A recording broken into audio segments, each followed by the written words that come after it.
Many days have passed since the tuning exams, and the Shinobi world has returned to a state of peace and stability after Momoshiki's invasion. However, things weren't going to be all peaceful for long.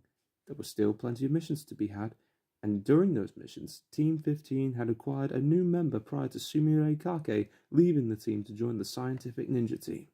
And in her place was Tsubaki Kurogane, a samurai from the land of iron. She had thought that Shinobi lacked conviction, but she soon learned the error of her ways and got along with the rest of Boruto's friends in no time. On another mission, it saw Team 40 and Team 25 working alongside the Taka, Sasuke's former teammates, in a mission to restore the wildlife from a curse mark epidemic. And from that mission, Enko found a friend in Jugo. But that wasn't the only surprise, as the plot of the curse mark epidemic was a part of a mission given to our perpetrators by an even more sinister organization, as Boruto and his team were soon about to find out. It was during a mission where they had to escort important scientific ninja tools alongside Katasuke, a leaf ninja and one of Konohamaru's friends Mugino, and Ao, a hidden mist veteran who survived the Fourth Great Ninja War with the help of Katasuke. And from there, fate was about to play its part.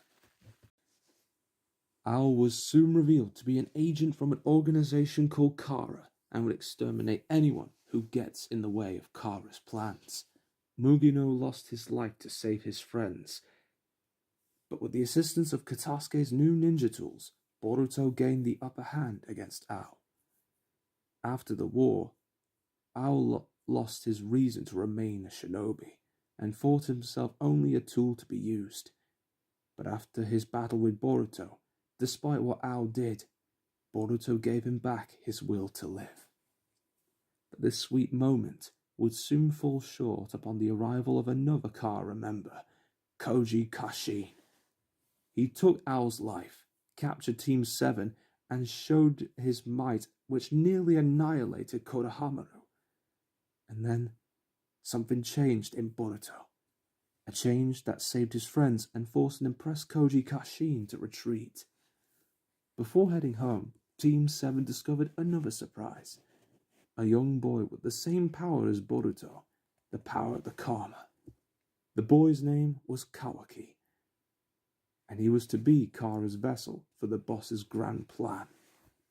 To prevent Kara from getting their way, Kawaki was brought to the Hidden Leaf, but Kawaki wanted nothing to do with any of the villagers. Only when warming up to Naruto's family and the brotherly relationship he shares with Boruto does Kawaki warm up to the village, and for the first time in a long time, his mind and his heart felt at peace. But that state of peace wasn't going to last for much longer, I'm afraid, as Kara would stop at absolutely nothing to get Kawaki back. They had sent Delta to do the job, but she was soon ultimately annihilated at the hands of Naruto's massive Rasengan. But the greatest challenge arrived, and his name was Jigen, the boss of Kara, who transported Team 7 Kawaki, Naruto, and Sasuke to another world. Battles soon ensued, and with Naruto and Sasuke fighting against Jigen, Team 7 fought against Deepa, another member of the Kara, to save Kawaki. But Team 7 were brought to the brink of death by Deepa's might, and Naruto was captured by Jigen. But before Jigen could claim Kawaki's life, Sasuke had transported him and Team 7 back home to safety. With the Hokage in trouble, despite their injuries, Team 7 and Kawaki couldn't just stand still. But if they want to save Naruto, they would first have to take the extra time to rest and to train.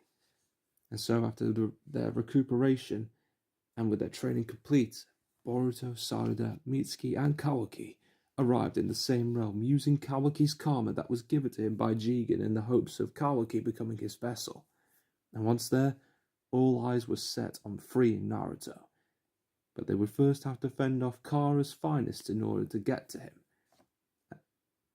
The finest of Kara being Deepa, Boro, and of course, Koji Kashin. While Kawaki instantly blasted away Boro, Deepa and Koji Kashin, however, would prove to be a much bigger challenge. However, a super high compressed Rasengan unison was enough to knock out Deepa once and for all. Angered by Deepa's defeat, Boro arises and slaps Boruto and Kawaki away, while Koji Kashin stops Mitsuki and Sarada from intervening. Boruto once again was almost at death's door, but Boruto was saved from being crushed by the gigantic Boro. Except, he wasn't Boruto anymore. And with the death of Boro via a massive Karma Rasengan and the retreat of Koji Kashin, this world would witness the glimpse of the rebirth of Momoshiki Otsutsuki through Boruto's karma. After returning home, Kawaki saw the danger he was causing and the harm to those he cares about, and tried to leave the village, but his family and new home would do everything in their power to protect him. But just when things were able to calm down, Amado, another Kara member, came to the borders at the Hidden Leaf with Shikadai in a dire situation and offers his aid to stop Jigen, much to everyone's shock. Amado also reveals that both Kawaki and Boruto are in danger of becoming ripe to feed to the Ten Tails, who lies in wait, or becoming full Otsutsuki unless they terminate the host of the implanted karma. And thanks to Koji Kashin's help upon fighting Jigen, Amado showed them how to kill an Otsutsuki. Koji Kashin's fire and sage jutsu burned away Jigen's mortal flesh, and from the ashes arise the mastermind of Kara, Ishiki Otsutsuki. His hidden jutsu Daikoten and Schooner Hikona proved to be too much for the clone of Jiraiya the legendary Sanin. But Kashi Kojin was lucky enough to retreat, knowing that Ishiki was losing time before he fades to nothing, all while keeping the Star of Change Amado searched for alive as well. With no time to lose, Ishiki heads to the Hidden Leaf to find Kawaki, but he was intercepted by Naruto and Sasuke just in time. However, despite Shikamaru's warnings, and not wanting Naruto to die by Ishiki's hand, Boruto and Kawaki joined the fight. The battle to defend Kawaki was steep and long, but even at their limits, Boruto, Sasuke, and Naruto refused to hand over Kawaki. The battle seemed hopeless even when Naruto's barrier mode decreased Ishiki's life force at the cost of Kurama's life. It was only after stalling for time and a crafty use of the Shadow Clone Jutsu that Kawaki was able to put Ishiki and Jigen, and ultimately Kara, to their untimely demise. However, they were not out of the woods yet, as Boruto was out of chakra. And when he was out of chakra, as Sasuke would soon learn by the loss of his Rinnegan, that would spell the eventual return once again of Momoshiki. Against Momoshiki, no one was safe. However, Kawaki's quick thinking forced Momoshiki to absorb his jutsu, causing Momoshiki to restore Boruto's chakra and return control of his body back to him just in the nick of time. With Kawaki's karma, our heroes returned home, but now Naruto was left with an impossible choice in which the life of his son and the ninja world was on the line. Luckily, and just in time, Amado gave pills that could slow down the installation of Momoshiki's data and made sure that Boruto had taken them each day. And after that battle, Boruto and Kawaki had made their vows. For Kawaki, it was to defend the life of the 7th Hokage no matter the cost. And to Boruto, to prevent Momoshiki's return and to defy the prophecy that had been given to him. Vows that would be tested by the arrival of two strangers. One was called Daemon, and the other was Ada, who called themselves Amado's children. Ada possesses the Serengan, a visual jutsu that can see the past and present, and Daemon possesses the ability to reflect any damage he takes back to the opponent. Their arrival was strange, especially to Kawaki and Amado. But one day with the Uzumaki showed Ada and Daemon how kind people can be. When called for questions, Ada was called to see Amado, while Daemon played with Himawari and the Uzumakis. But Amado, however, sensed that all of this was a ruse, a trap. But it was all too late, as he was soon attacked and ambushed by the final Kara member. His name was Code, who appeared from the claw marks that he had emplaced in both Ada and Daemon's bodies. Prior to both Ada and Daemon's arrival, and in his dying breath, Ishiki implanted Code with a karma, claiming that Code and Code alone will make Boruto and Kawaki nutrients for the divine tree. But with how he is now, Code couldn't take on Boruto or Kawaki until Amado removes his limiters. Code was not joking around, as both the lives of Sumire and Himawari were on the line. And by the phrase, "there is no dress code," Amado removes Code's limiters to save the lives of those he had threatened.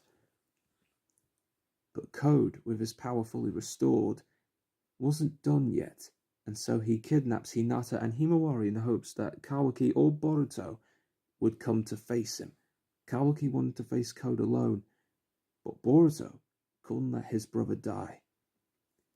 The two would fight together or not at all. Boruto and Kawaki combined were head-to-head with Code, all while Naruto and Shikamaru were on their tail. But even in spite of their karma powers, and with Boruto refusing to use his, Code used every trick in the book, even used meat shields to gain the upper hand. Ultimately, Momoshiki was awakened once again, but to stop Momoshiki from killing his new family, Kawaki fought Momoshiki, awakening the Sukuna Hikona and Daikoten in the process. But when Momoshiki stared down Himawari, Boruto stopped him, regaining control once again. Code saw that Boruto's guard was open, but it just left him wide open for Kawaki to blast Code to oblivion, ending his reign, and Boruto was Kawaki's next target. Not wanting Momoshiki to revive, Boruto and Kawaki agreed that should Momoshiki ever appear again, Kawaki would do what needs to be done by any means necessary. Naruto, Hinata, and Himawari pleaded if there was another way, and that this plan was wrong. But Boruto accepted his fate. With one blow, Boruto was grievously wounded, the likes of survival very impossible. And as he fell into the ravine below, Boruto Uzumaki was dead.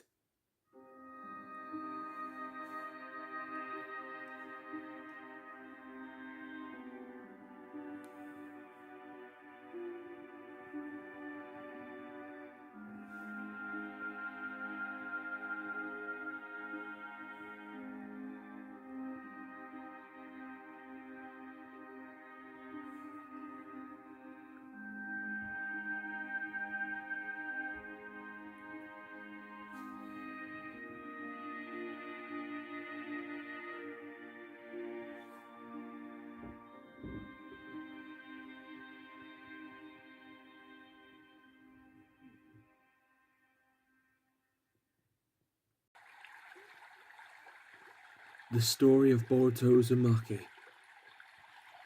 is at its end.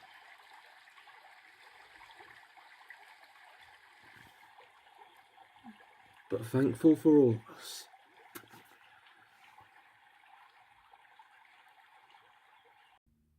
fate has one last tale to tell.